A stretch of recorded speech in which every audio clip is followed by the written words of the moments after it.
Il semble aujourd'hui nécessaire d'aborder la question des territoires, de la ville et de l'architecture à partir des temporalités, des usages et celle du projet urbain. La notion de ville adaptable est celle d'une ville que l'on peut façonner sans qu'elle se rompe, capable d'étendre ses possibles sans pour autant franchir ses limites, de reprendre ses formes dans l'espace et dans le temps. L'adaptabilité est la qualité d'un espace qui peut être modifié aisément, en harmonie avec les changements auxquels son utilisation est soumise.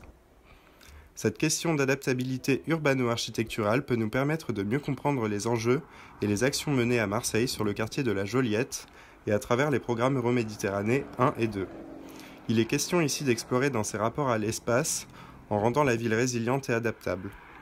On peut se demander si les nouveaux programmes s'adaptent aux usages, espaces et ambiances du contexte urbain déjà façonné, ou alors s'il s'agit plus d'un projet en rupture avec les infrastructures existantes. Inaugurés en 1864, les docks de Marseille, constitués de 5 bâtiments, servaient autrefois d'entrepôt pour les marchandises du port. Plusieurs fois vendus, puis rachetés, les docks ont toujours su garder leur fonction de stockage jusqu'à la fin du XXe siècle. Maintenant inscrits au cœur du projet Euromed, les docks font aujourd'hui l'objet de mutations, tant dans leurs fonctions que dans leurs usages, les plaçant au cœur d'une centralité économique et attractive visant à redonner un effet synergique au quartier environnant. Au nord ainsi qu'au sud, les entrées du bâtiment sont marquées par 2 grandes places, reliées par une large promenade commerçante le long de la façade ouest. Cette promenade est répétée à l'intérieur des docks, mais aussi sur la façade est. Les espaces commerciaux créés répondent et marquent une continuité avec les voûtes de la Major, dont la fonction a toujours été commerciale. Les 6 niveaux supérieurs du bâtiment accueillent des bureaux qui s'articulent autour de 4 patios.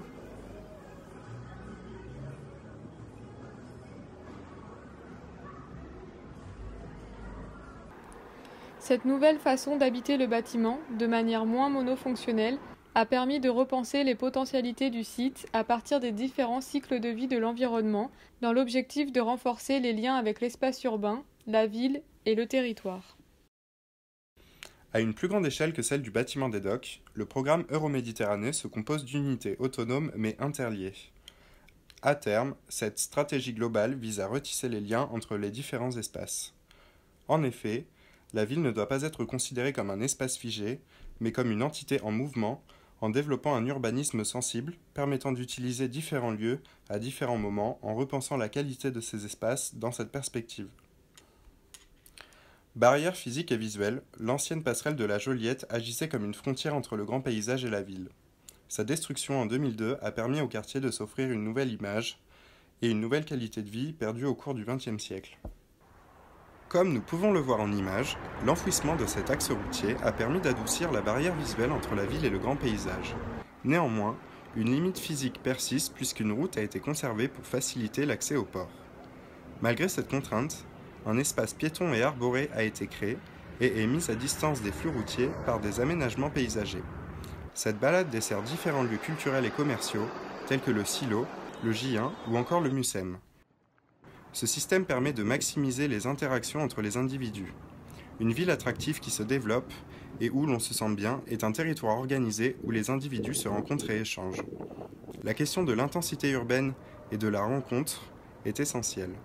Ces esplanades et ces places publiques répondent largement à cette question. On retrouve une polyvalence des usages entre l'espace public et les bâtiments. Les différents exemples vus précédemment illustrent de manière significative les changements qui ont été opérés sur le quartier de la Joliette, tant dans les changements de fonction à travers certaines architectures que dans l'usage et la pratique des espaces créés. De manière générale, le programme Euroméditerranée vient en rupture par rapport à ce qui était existant. La rupture ici consiste à adapter un quartier, une zone urbanisée, une partie de la ville à des modes de vie changeants, mais également à une économie en évolution. Il est alors question de redonner une place au quartier par rapport à la ville par des évolutions progressives pour s'adapter au mieux aux mutations auxquelles ce morceau de ville doit répondre de manière pérenne. Le partage est un enjeu majeur de la conception et de la régénération d'une ville adaptable.